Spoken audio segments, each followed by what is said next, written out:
Hello everyone. या अगोदरच्या लेक्चरमध्ये आपण सिंपल हार्मोनिक मोशन मधले दोन जे काही प्रकार आहेत, लिनियर सिंपल हार्मोनिक मोशन आणि अँग्युलर सिंपल हार्मोनिक मोशन, ते डिटेल डिस्कस केलेले आहे.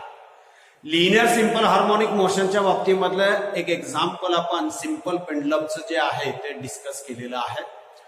या सिंपल पेंडलमची मोशन कमी अँप्लिट्यूडला लिनियर सिंपल हार्मोनिक मोशन आहे हे आपण प्रूव्ह केलेलं आहे. काही असम्पशन्स आहेत, म्हणजे अँप्लिट्यूड कमी असायला पाहिजे. कमी म्हणजे लांबीच्या 20 पट कमी असायला पाहिजे, लांबी जास्त असायला पाहिजे, आणि हा बॉब ऑसिलेट होत असताना एकाच व्हर्टिकल प्लेन मध्ये ऑसिलेट व्हायला पाहिजे. या असम्पशनच्या आधारे आपण या पेंडुलमची मोशन जी आहे ती लिनियर सिंपल हार्मोनिक मोशन आहे. याच्या ज्या दोन कंडिशन्स आहेत, काय कंडिशन्स आहेत? The force or acceleration is directly proportional to displacement and the direction of force or acceleration is opposite to the direction of displacement. या लिनियर सिंपल हार्मोनिक मोशनच्या कंडिशन आपण pendulum साठी प्रूव्ह केलेले आहेत, mathematically prove केलेले आहेत. यावरून आपण याच्या पिरियडिक टाइमचं इक्वेशन डिराइव्ह केलेलं आहे, T = 2π√L/g. त्यावरून आपण 4 लॉज सांगितलेले आहेत. Law of length, law of amplitude, त्याला लॉ ऑफ आयसोक्रोनस असं सुद्धा म्हटलेलं आहे, law of acceleration due to gravity, law of आपणाला मास सांगता आलेला आहे. आणि ज्या सिंपल पेंडुलमचा पिरियडिक टाइम 2 सेकंद आहे, ज्या सिंपल पेंडुलमचा पिरियडिक टाइम 2 सेकंद आहे त्याला सेकंड पेंडुलम असं म्हटलेलं आहे. त्याच्या लेंथचं इक्वेशन G/π² असं मिळालेलं आहे. जी ची व्हॅल्यू आपल्याकडं अर्थ सरफेस वरती 9.81 अशी आहे, तर π² ची व्हॅल्यू सुद्धा अप्रॉक्सिमेटली 9.81 च्या जवळ आहे. त्यामुळं अर्थ सरफेस वरती या सेकंड पेंडुलमची लेंथ 1 मीटर येणार आहे, अप्रॉक्सिमेटली 1 मीटर अशी येणार आहे. असा हा सिंपल पेंडुलम. दुसरं अँग्युलर एसएचएम आपण सांगितलेलं आहे. अँग्युलर एसएचएम मध्ये मॅग्नेटचं एक्झाम्पल सांगितलेलं आहे, किंवा डिस्क आपण जर सस्पेंड केली असेल, त्याला जर आपण रोटेट केला असेल तर ती क्लॉकवाईज अँटी क्लॉकवाईज रोटेट होणार आहे. ती जी मोशन आहे त्याला आपण अँग्युलर सिंपल हार्मोनिक मोशन किंवा ऑसिलेटरी मोशन किंवा या ठिकाणी टॉर्शनल मोशन असं म्हटलेलं आहे. अँग्युलर ऑसिलेटरी मोशन किंवा टॉर्शनल मोशन असं आपण म्हटलेलं आहे. या अँग्युलर सिंपल हार्मोनिक मोशनच्या बाबतीमध्ये आपण डिफरन्शियल इक्वेशन डिराइव्ह केलेलं आहे. काय इक्वेशन आहे बघा? d²θ/dt² plus c⁻I = 0. d²θ/dt² म्हणजे एक्सलरेशन आहे, प्लस c⁻I, c म्हणजे आपल्याकडे कॉन्स्टंट आहे, torque per unit deflection, I म्हणजे मोमेंट ऑफ इनर्शिया, थीटा म्हणजे अँगल आहे. असं हे डिफरन्शियल इक्वेशन अँग्युलर एसएचएमच्या बाबतीमध्ये आपण डिराइव्ह केलेलं आहे. आणि अँग्युलर एसएचएमचं एक्झाम्पल जे आहे ते bar magnet vibrating in a uniform magnetic field, ते आपण डिटेल डिस्कस केलेलं आहे. या मॅग्नेटच्या बाबतीमध्ये आपण ज्या अँग्युलर एसएचएम मधल्या 2 अत्यंत महत्वाच्या condition by analogy with respect to that linear simple harmonic motion काय सांगता येईल बघा? The torque or angular acceleration is directly proportional to angular displacement. The direction of torque or angular acceleration is opposite to the direction of angular displacement. हे या बार मॅग्नेटच्या बाबतीमध्ये आपण prove केलेलं आहे. आणि त्याची मोशन जी आहे ती अँग्युलर एसएचएम आहे असं आपण सांगितलेलं आहे. त्याच्या पिरियडिक टाइमचं इक्वेशन डिराइव्ह केलेलं आहे, T = 2π√I/μp. म्यू म्हणजे मॅग्नेटिक मोमेंट आहे, P म्हणजे अप्लाइड मॅग्नेटिक फील्ड आहे, I म्हणजे त्या मॅग्नेटचा मोमेंट ऑफ इनर्शिया आहे. त्याच्या उलट फ्रिक्वेन्सीचं इक्वेशन आहे N = 1/2π√μp/I. हे आपण या टॉर्शनल ऑसिलेशन किंवा या ठिकाणी अँग्युलर एसएचएमच्या बाबतीमध्ये सांगितलेलं आहे. आज आपल्याला डॅम्प्ड ऑसिलेशन डिस्कस करायचं आहे. डॅम्प्ड ऑसिलेशन म्हणजे काय आहे बघा? फॉर एक्झाम्पल आपण या पेंडुलमचा विचार केला, केअरफुली जर तुम्ही ऑब्झर्व केलं तर काय लक्षात येते बघा? मी या मेन पोझिशन पासून याला जर डिस्प्लेस केला असेल आणि रिलीज केला असेल तर याची मोशन जी आहे ती लिनियर सिंपल हार्मोनिक मोशन आहे. आणि आता बघा याची अँप्लिट्यूड जी आहे ती कमी कमी कमी कमी होत जाणार आहे. आणि असे जे काही ऑसोलेशन्स आहेत त्याला आपण डॅम्प्ड ऑसोलेशन असं म्हणणार आहे. बघा या पेंडुलमची अँप्लिट्यूड कमी होत गेलेली आहे. म्हणजे when the amplitude of oscillatory motion goes on decreasing with time बरोबर जर अँप्लिट्यूड कमी होत असेल तर त्याला आपण या ठिकाणी नाव देणार आहे डॅम्प्ड ऑसोलेशन. हे असं का होतं? हे एअर मीडियम जे आहे याच्या मोशनला अपोज करणार आहे. त्यामुळं याच्याकडे जी एनर्जी आहे ती खर्च होत जाणार आहे, डेसिपेट होणार आहे. याची एनर्जी कमी झाली की याची अँप्लिट्यूड कमी होणार आहे. फायनली तो रेस्ट पोझिशनला येणार आहे. जर या पेंडुलमला मी व्हॅक्युम मध्ये ऑसिलेट केला असेल तर याचे ऑसिलेशन किंवा याची अँप्लिट्यूड कॉन्स्टंट राहणार आहे. त्याला आपण अनडॅम्प्ड ऑसिलेशन असं म्हणणार आहे. या पेंडुलमला व्हॅक्युम मध्ये जर ऑसिलेट केला असेल तर त्याला अपोजिशन काही असणार नाही आणि त्या ठिकाणी त्याची अँप्लिट्यूड कॉन्स्टंट असणार आहे. त्याला आपण या ठिकाणी अनडॅम्प्ड ऑसिलेशन असं म्हणणार आहे. या डॅम्प्ड ऑसिलेशनच्या बाबतीमध्ये आपल्याला स्प्रिंग ब्लॉक मास जे आहे सिस्टीम जी आहे ती विचारात घ्यायची आहे. समजा एक स्प्रिंग आपण या ठिकाणी एका ब्लॉकला अटॅच करणार आहे आणि हा ब्लॉक जो आहे तो एका रॉडला अटॅच करणार आहे आपण. आणि हा रॉड जो आहे तो एका व्हेन म्हणजे प्लेट आहे, मेटॅलिक प्लेट आहे किंवा वुडन प्लेट आहे किंवा प्लॅटफॉर्म आहे आणि याला आपण या ठिकाणी अटॅच केल्यानंतर हे सगळं जे आहे व्हेन आणि ही जी व्हेन आहे ती आपण या लिक्विड मध्ये बुडवणार आहे. या लिक्विड मध्ये आपण बुडवणार आहे ज्याच्यामध्ये हे लिक्विड असणार आहे.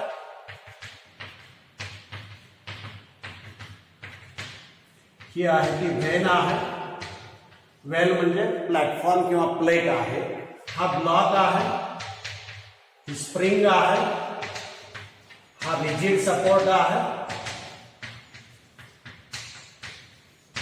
आता काय करणार आहे बघा, की व्हेन ज्याला it moves up and down in the liquid मध्ये ज्याला ती अप डाऊन करणार आहे म्हणजे ऑसिलेशन मध्ये असणार आहे त्याला याच्या मोशनला हे लिक्विड काय करणार आहे, अपोज करणार आहे.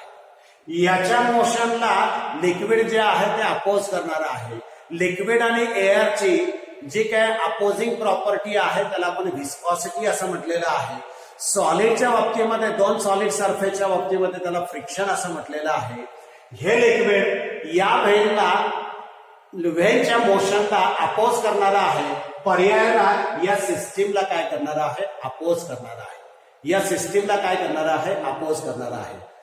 या स्प्रिंग ब्लॉकची जी काय मेकॅनिकल एनर्जी आहे ती यामुळे कमी होणार आहे आणि या कमी झालेली जी काय एनर्जी आहे ती या लिक्विड आणि व्हेनच्या थर्मल एनर्जीला ट्रान्सफर केली जाणार आहे. लिक्विड आणि व्हेनच्या थर्मल एनर्जीला ट्रान्सफर केली जाणार आहे. त्यामुळे याची अँप्लिट्यूड कमी होत जाणार आहे. यालाच आपण डॅम्प्ड ऑसिलेशन असं म्हणणार आहे. हा जो काय डॅम्पिंग फोर्स आहे या लिक्विडचा या व्हेनवरचा जो काय डॅम्पिंग फोर्स आहे तो आपल्याला या ठिकाणी अशा पद्धतीने लिहिता येणार आहे. तो व्हेलॉसिटीला डायरेक्टली प्रपोर्शनल आहे. व्हेलॉसिटीच्या अपोजिट आहे. Damping force is equal to minus B V. B म्हणजे व्हेलॉसिटी आहे, बी म्हणजे डॅम्पिंग कॉन्स्टंट आहे. या स्प्रिंग ब्लॉकच्या बाबतीमध्ये स्प्रिंग कॉन्स्टंट आपल्याला माहिती आहे मायनस के एक्स असा आहे. मायनस के एक्स आहे.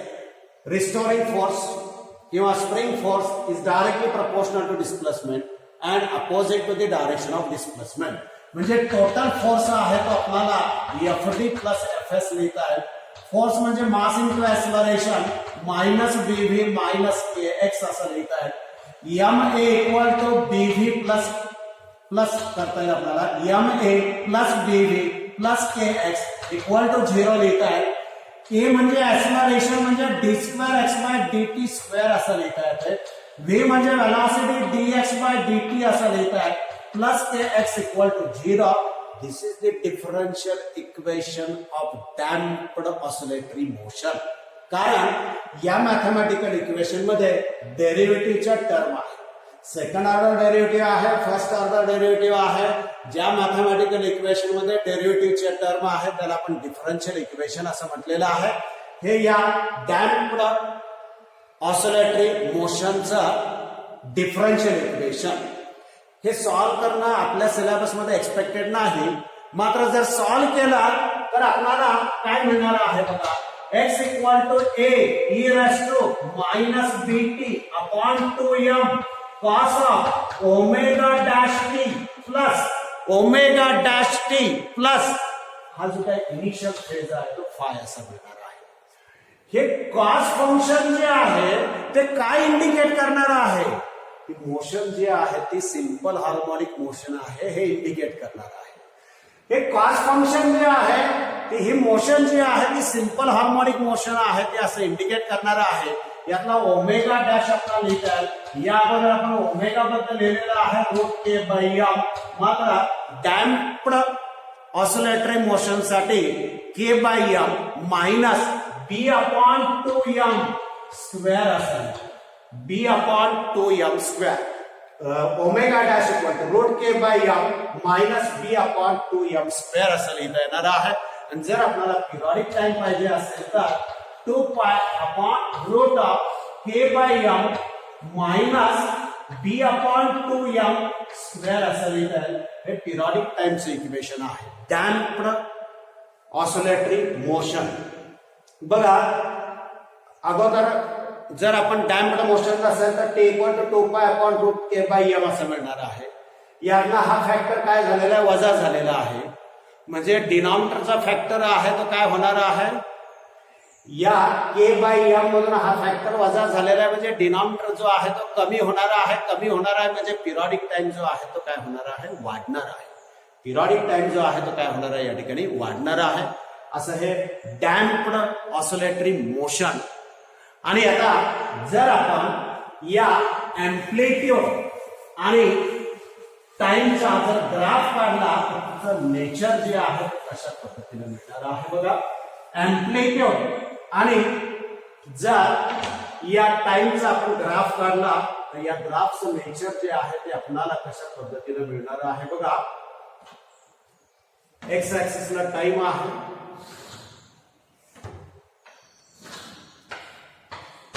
वाय ऍक्सिसला एम्प्लिट्यूड आहे. ही एम्प्लिट्यूड आहे ती कमी कमी होत जाणार आहे. वरच्या बाजूला +1 खालच्या बाजूला -1 0.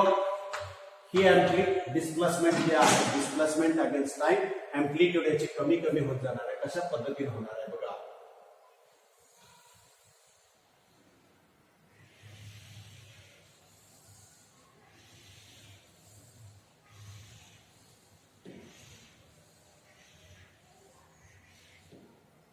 हे एम्प्लिट्यूड आहे ते अशा पद्धतीने या ठिकाणी कमी कमी कमी होत जाणार आहे. This is damped oscillatory motion. याला आपण डॅम्प्ड ऑसिलेशन्स असं म्हणणार आहे. एम्प्लिट्यूड जर विथ रिस्पेक्ट टू टाइम कमी कमी होत असेल तर त्याला डॅम्प्ड ऑसिलेशन असं म्हटलेलं आहे.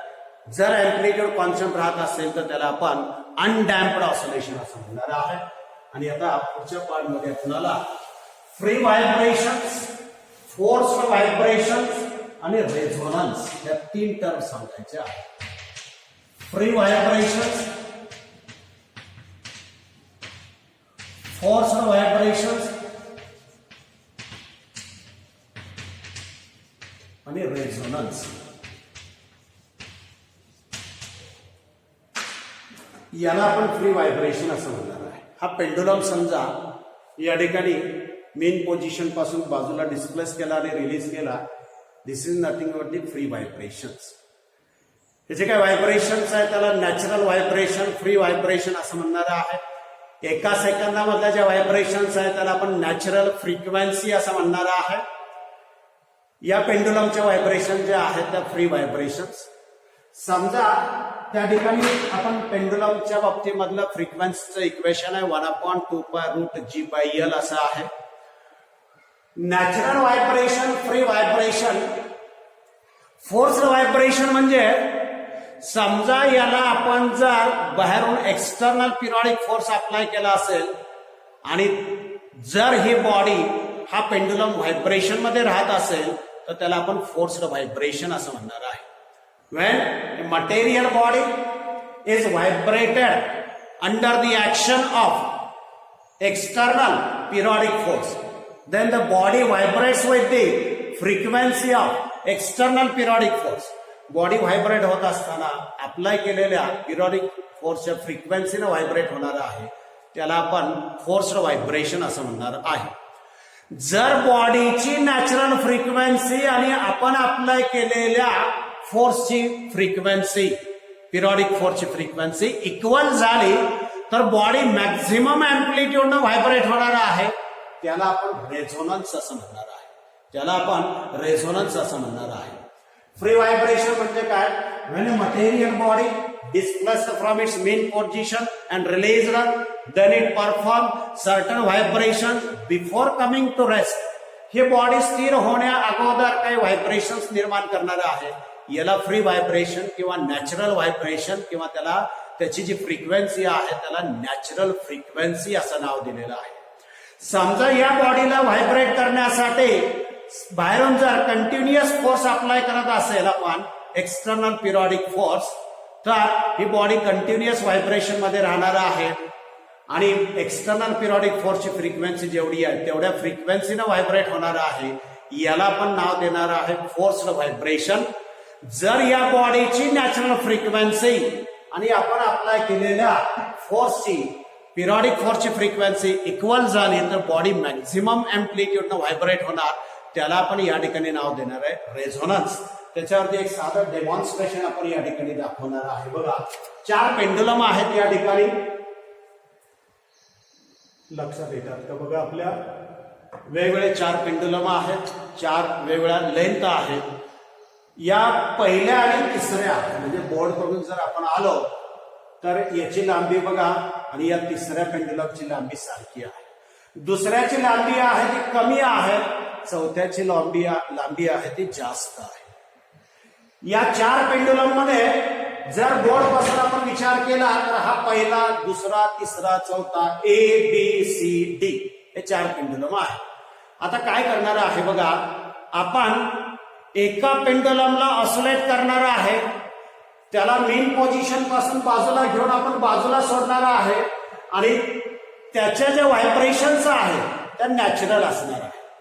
मात्र या पेंडुलमच्या ज्या व्हायब्रेशन आहेत त्याची जी काय एनर्जी आहे ती या स्ट्रिंग मधून या 3 पेंडुलमला मिळणार आहे आणि हे 3 पेंडुलम जे आहेत ते ऑसिलेट होणार आहे याला आपण फोर्स्ड व्हायब्रेशन असं म्हणणार आहे.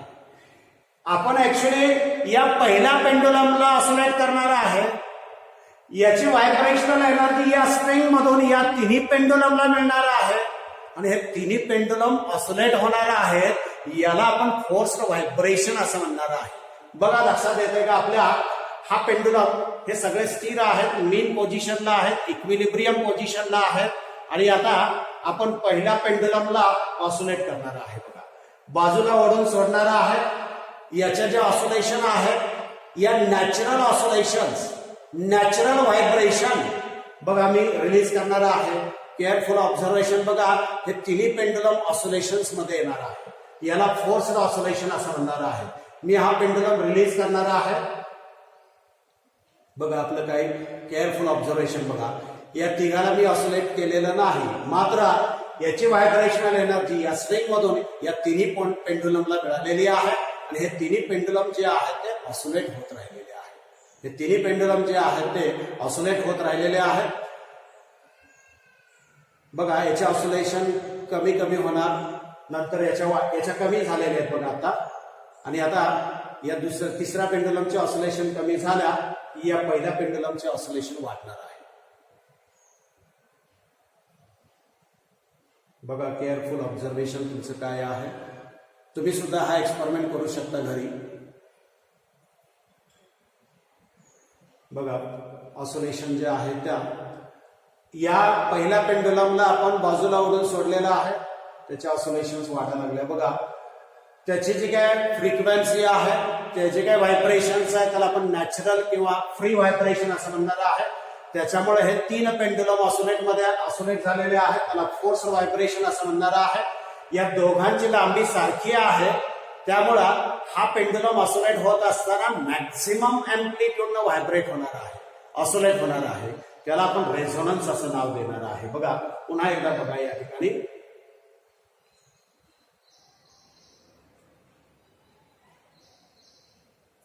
पहिल्या पेंडुलमला आपण ऑसिलेट करणार आहे.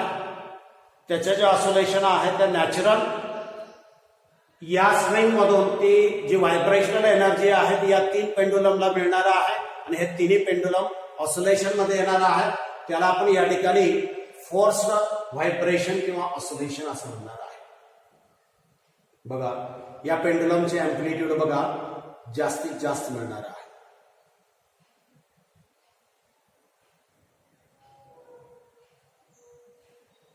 This is free vibration, this is force vibration.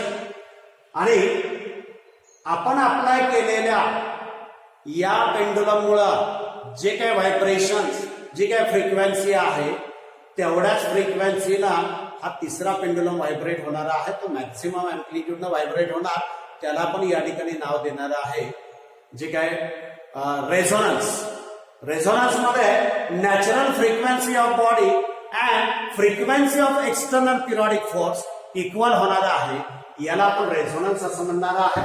जर आपण या अँप्लिट्यूडच्या स्क्वेअरचा आणि फ्रिक्वेन्सीचा ग्राफ काढला तर या ग्राफचं नेचर कशा पद्धतीने येणार आहे. बघा जर आपण या ठिकाणी फ्रिक्वेन्सी किंवा अँप्लिट्यूड स्क्वेअर आणि फ्रिक्वेन्सीचा ग्राफ काढला ए स्क्वेअर, तर आपल्याला हे अँप्लिट्यूड वाढत वाढत वाढत जाणार, मॅक्सिमम होणार, पुन्हा कमी होणार आहे. ही फ्रिक्वेन्सी आहे आणि या एका फ्रिक्वेन्सीला पर्टिक्युलर ही फ्रिक्वेन्सी जी आहे ती रेझोनंट फ्रिक्वेन्सी आहे असं म्हटलेलं आहे. ही फ्रिक्वेन्सी जी आहे ती रेझोनंट फ्रिक्वेन्सी असं म्हटलेलं आहे.